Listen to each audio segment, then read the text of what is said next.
Seventh standard. आज हम देखेंगे the comprehension check. Okay, Vande Mataram. This is Rachna ma'am. Hello everyone, let's start the page number 28 question answers. अब मेरा ध्यान से आप सुनना, क्वेश्चन आंसर्स बहुत छोटे छोटे हैं, आप जितना ध्यान से सुनोगे उतने आप लिख पाओगे। अगर आप उसे अगर वीडियोस मिस होते हैं या आपके आंसर स्किप होते तो आप रिपीट करके भी देख सकते हो, तो मुझे नहीं लगता आपको प्रॉब्लम होगा। The music teacher, the master is making lovely music. ठीक है, बहुत ज़्यादा लवली म्यूज़िक वो बना रहे हैं। Read aloud the sentence in the text that expresses this idea. The music master note seem to be float up and settle perfectly into the visible tracks of the melody. ये आपको लिखना है। The music teacher's notes आपको क्वेश्चंस में से उठाना है और आपको लिखना है। तो आपको लिखना है the question answers. The music teacher's note seems to float, आपको ऐसे लिखना है, float up and settle perfectly into the invisible tracks. आपको ये लिखना है, invisible tracks of the melody. Of the melody मतलब ये जो सेंटेंसेस हैं वो म्यूज़िक के फ्लोट इतना प्यारा सा हो रहा था कि वो लोग अपना इनविजिबल ट्रैक बना रहे थे बच्चों। हैव द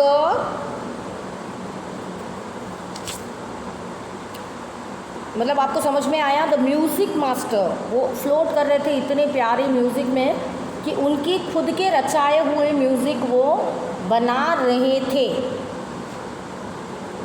और जो बहुत मेलोडियस थे। ऐसे भी नहीं कि इतना ख़राब मैम कि हमको नींद आ गई, ऐसे नहीं, बहुत ही अच्छे melodious. Have the beggar came to Rukmani's house for the first time, give reasons for answer. No, the beggar had not come for the first time. He had been regular visitor since the past 1 week. Okay, तो उन्होंने बच्चों पहले से ही वो आ रहे थे। A sharp V-shaped line was formed between the eyebrows. What does this suggest to you? Rukamani's mood. It suggested that वो बहुत ज़्यादा गुस्से में थे। She was in a angry mood. बस इतना ही लिखना है। वन सेंटेंसेस के है। पेज नंबर 29 आप देखेंगे। Ravi compares Lily's playing the violin because derailing of train. Okay, derailing, DRAILING, derailing, DERINING of train. Okay, ये प्लेइंग द मतलब ये ट्यून वो बजा रहे थे। Compare the railing playing of violin to the derailing of train. कभी कभी होता है ना, जैसे ट्रेन बहुत मस्ती से चलती है, डिग डिग डिग डिग डिग डिग डिग डिग डिग डिग ऐसे करके, तो वो भी आवाज़ें ऐसी आ रही थी बच्चों। तो second, trying to hide beneath the tray of chillies. Mahendran कौन थी? वो पुसी कैट थी, राइट, जो उनको मिली थी। सिर्फ रचना मैम को पता है कि आपको सबको पता है। वेरी गुड, जो मेरे बच्चे पढ़ रहे हैं उनको सबको पता है। ड्रिप्ट अ फ्यू चिलीज ओवर हिमसेल्फ। उन्होंने क्या किया? खुद पे चिलीज। तो आपको लिखना है ट्रिप्ट। कभी कभी हम मिस स्पेल्ड करते तो मैं लिख के देती हूँ टिप्ट। टिप्ट, ट्रिप्ट मतलब TIPPED, ट्रिप्ट। ओके, तो आपको वो लिखना है। फिर tripped a few chillies over himself मतलब उन्होंने खुद पे ही ट्रिप्ट किया। फ्यू चिलीज उन्होंने खुद पे डाला, तो ये आपको लिखना है। फिर थर्ड आप लेंगे, इनको रब करती हूँ मैं। फिर third, the teacher played a few notes of violin and Lali ने क्या किया? Stumbled behind him. तो आपको लिखना है थर्ड में स्टम्बल, SUTUB, चेक्स करना spelling, BED, stumble behind him. Okay, आपको लिखना है। Okay, clear. फिर है the beggar said that the kind ladies of the household were very generous and couldn't turn him away। इतनी generous थी तो वो उनको beggar को छोड़ नहीं पा रही थी, वो बोल नहीं पा रही कि चल हट, तो उनको लगता है हम ऐसे बोलेंगे चल हट आगे जा तो पाप लगेगा। So the beggar said to the kindest lady of the household, उन्होंने क्या बोला, that he was very generous and could not turn him away। उनको पता था, beggar ने बोला कि आपको पता है, मुझे पता है कि आप लोग बहुत करुणा से भरे हो और आप मुझे ज़रूर दोगे। फिर after the lesson was over, the music teacher asked Lali if she had seen his chappals। इधर लास्ट में लिखेंगे she had seen his chappals। आपको पता है ना क्यों बोले ऐसे वो, क्योंकि उनका लेसन ख़त्म होने के बाद बच्चों उनको चप्पल्स मिले नहीं, तो वो बहुत ज़्यादा प्रॉब्लम में गिर गए और वो बोले कि आप प्लीज़ मेरी चप्पल ढूंढिए। अब next, the describe the music master as seen from the window. तो आप थोड़ा सा टेक्स्ट बुक में से भी लिख सकते हो, मैं जो बोल रही हूँ वो भी लिख सकते हो कि म्यूज़िक टीचर कैसे थे। तो आप लिख सकते हो कि music master had a bony figure. वो ऐसे बोने जैसे थे, बहुत ज़्यादा टॉल नहीं थे, बहुत ज़्यादा शॉर्ट नहीं थे, बोने थे, bony figure with a mostly bald head. वो पिक्चर में आपने देखा वो टकलू जैसे थे, विथ फिंच ऑफ ऐसी छोटी फिंच थी उनको, और ऑयली हेयर थे उनके, है ना। बालों को बुढ़े लोग हमेशा ऑयल थोड़ी सी भी लगा के रखते हैं। फिर hair falling around his ears, इधर छोटे छोटे ईयर्स पे इधर उनके बाल गिरे हुए थे। And an old fashion cut, उनके पास ओल्ड फैशन कट था। वो ओल्ड फैशन जैसे यहाँ पे एक छोटा सा, उन्होंने पंडित जी होंगे इसलिए छोटा सा बन जैसे बाना होगा उन्होंने, उसको टट बोलते, टफ उनको बोलते। A gold chain grimed around his leathery neck and a diamond ring glitter in his hands. तो चेन भी थी गोल्ड की और रिंग भी थी, हमने पढ़ा था, बस वही आपको यहाँ पे लिखना है।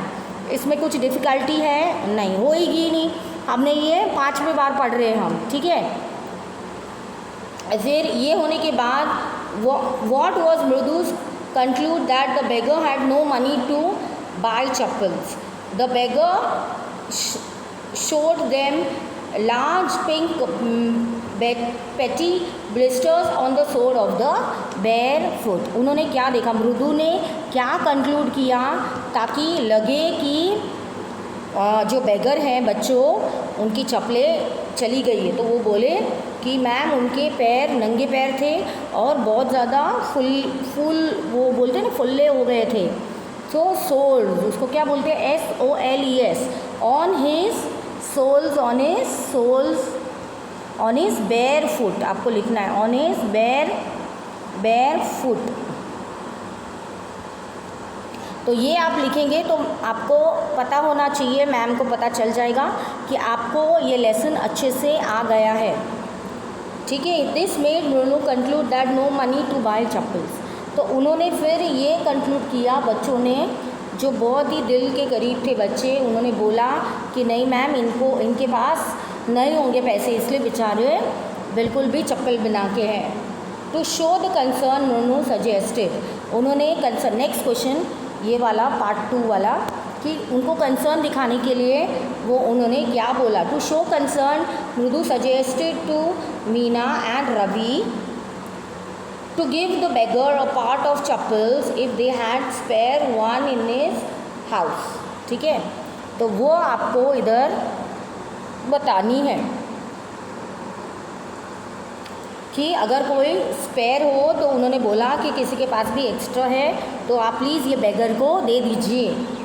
Have you children, okay, have you children began to seeing that they were conscious quite when more slowly seen anyone lurking around the veranda. उन्होंने बोला कि जब कोई वो चोरी हो गई चप्पल, तो उन्होंने पूछा कि क्या आपने किसने देखा कि कोई वरांडे में आया था, किसने अंकल जी के चप्पल चुराए हैं मास्टर जी के।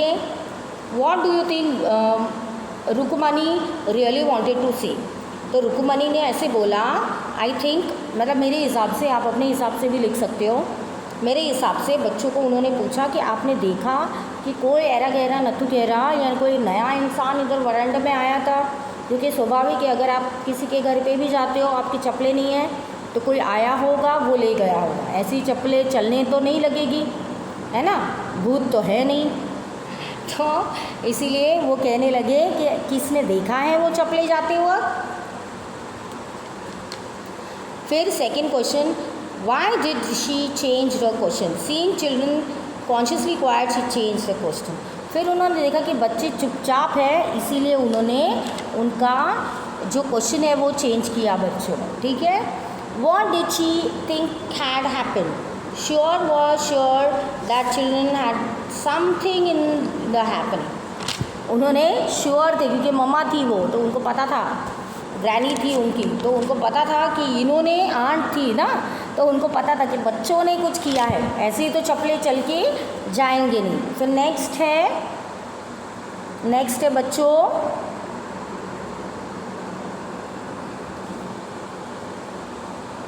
नेक्स्ट है on getting Gopu Mama's chappal the music master tried not to look so happy why. तो ये आंसर है इनका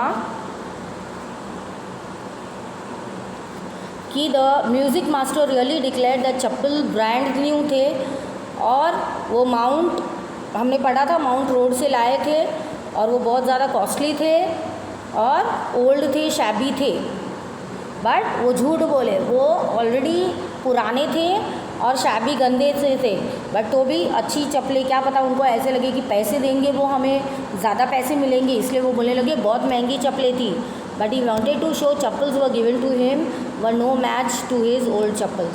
फिर उन्होंने खुश तो हो गए मन में, बट उन्होंने दिखाया नहीं, कि बोले कि कितने गंदे सड़े हुए चप्पल मुझे दिए, जो सोनू मामा के चप्पल उनको दिए थे ना, वो वाले गोपू मामा के। फिर on getting the gift of chappals the beggar vanished in a moment. Why was he in hurry. The beggar feel that Ravi's mother Rukmani might come and take back his chappal, इसीलिए वो चले गए। बस आज के लिए इतना ही। हम नेक्स्ट पेज 30 से हम करेंगे। सो 28 29 तक हो गया।